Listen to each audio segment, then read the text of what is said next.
Olá, tudo bem? Estudo terapêutico e psicanalítico de hoje,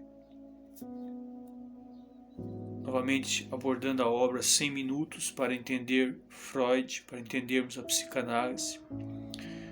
Nós vamos falar um pouquinho hoje sobre a ansiedade e a forma que a psicanálise pode ajudar a lidar com a ansiedade, né? A ansiedade ela pode ser vista como um dos males do século XXI. A ansiedade já era observada nos tempos de Freud. Para o psicanalista, que nasceu em uma cidadezinha da Áustria, né? Se não me engano foi Freiburg, uma cidadezinha pequena da Áustria. E logo depois, quando cresceu, o pai dele foi se mudando de regiões lá, daquela parte da Europa, até chegar a Viena, né? Viena, se não me engano, é a capital austríaca, né? Então, naquela época, a tristeza era muito grande também, pairava pelo ar das pessoas. Então, dizem que Freud era um homem costumeiramente triste, mas essa tristeza não era uma tristeza que o abatia, era uma tristeza que o fazia produzir, é uma tristeza que o fazia refletir, é uma tristeza que o fazia meditar no valor exponencial da vida. Então, normalmente a pessoa que tem uma tristeza sente também ansiedade. São polaridades que se coadunam, que se intercalam e que hoje em dia está tão presente na sociedade, né?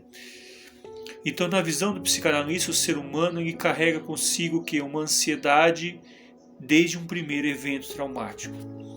Então, a pessoa que passa por um evento traumático na infância, na juventude, ali é um germe de ansiedade. A pessoa adquire um germe psíquico de ansiedade, que vai se transformar no famoso gatilho. Gatilho da ansiedade despertado por reticências. Você pode colocar nessa frase, completar com aquilo que você passa e que você sente. Então, o esclarecimento traumático nesse contexto é para referir um acontecimento e estimular profundamente os sentidos para que haja um renascimento inconsciente. Quando há um renascimento inconsciente, quando há uma ressignificação inconsciente, quando há uma limpeza catártica, você consegue dar livre curso a esse sentido e abrir um novo horizonte para a sua vida. Então, nós não precisamos descontar a ansiedade no alimento, no excesso de atividade física, nos jogos de azar, jogos eletrônicos. Você pode verbalizar o que te traz ansiedade. Num ambiente controlado, num sistema operacional humano, né? Confiando no sistema operacional humano, aquele que ouve, medita, reflete, intercala. Devolve às vezes uma questão com outra questão, maiêutica socrática. Trabalha no princípio organizacional do psiquismo, gerando então o rapport, né? A troca, a permuta, o estado transferencial, ou a divisão daquilo que se sente, em nuances muito importantes e valiosas. Além do contato com a mãe, há o que? A primeira impactação, a experiência do parto. Então, a experiência do parto ela é o princípio ansioso. A mãe fica ansiosa quando vai dar luz ao filho, isso é natural. Natural, extremamente natural. E isso não se tira. Qualquer mamãe, primeira viagem, segunda viagem, quinta viagem, sempre tem aquele estado de ansiedade. Então aquilo já é, aquele estágio psíquico já fica impresso no inconsciente, tanto da mamãe quanto do feto, que absorve o hálito psíquico da mãe que a envolve. Então isso seria o que? A genealogia psíquica da ansiedade. Então todos nós, segundo a psicanálise, somos herdeiros do parto. Temos uma ansiedade herdada já do ato primordial, do ato inicial. Então isso vai responder, vai girar, vai dar uma confluência dependendo da maneira como o ser humano lida com os reveses ou as circunstâncias da vida, né? Claro, nem todos cabem numa cabana encantada em meio ao vale de flores. Muitas vezes nós residimos em locais insalubres, em cidades grandes, populosas, tem que pegar o metrô, tem que pegar a condução, tem que andar de avião. Tudo isso são fatores estressantes que geram questões da ansiedade.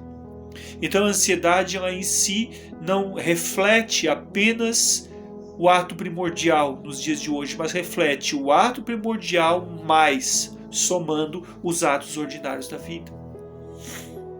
Então, para Freud, todas as ansiedades futuras serão a repetição desse mesmo sentimento. Então, as ansiedades que vêm, elas repetem no nosso inconsciente a ansiedade primeira. E fornece o quê? Uma progenitoria, uma criação de novas ilações ansiosas. Mas com o tempo o ego vai se fortalecendo, isso também é bom. Com o tempo o emocional pode alcançar equilíbrio, uma meditação, uma reflexão, um estudo apurado, um fortalecimento emocional, criando imunidade às dificuldades da vida.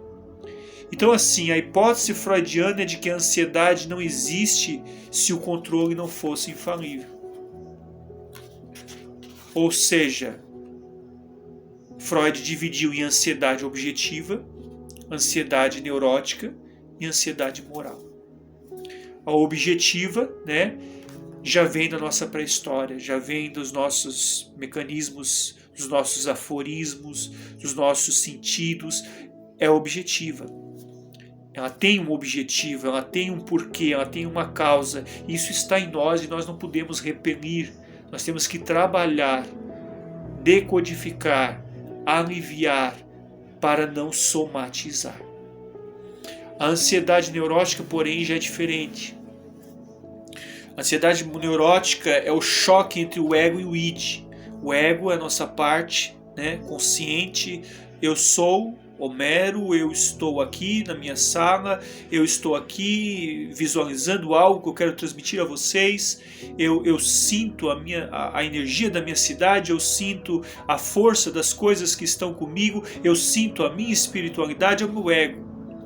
O meu id, porém, é a minha parte racional. O que será que eu vou me alimentar? Eu estou com fome.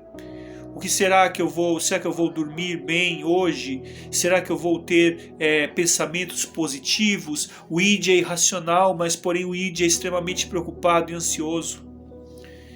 E há um entanto de instintos que emergem das profundezas do id. E já a ansiedade moral, ela representa o quê? O id, a parte nossa irracional, e o superego.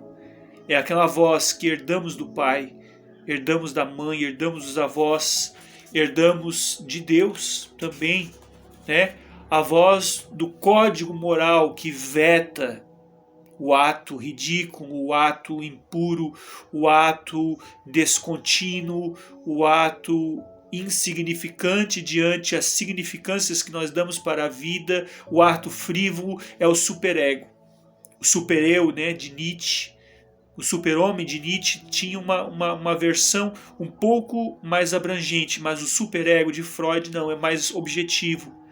É a nossa instância moral, é o nosso veto, para que os nossos instintos não nos domem, para que as nossas pulsões e desejos sejam controladas.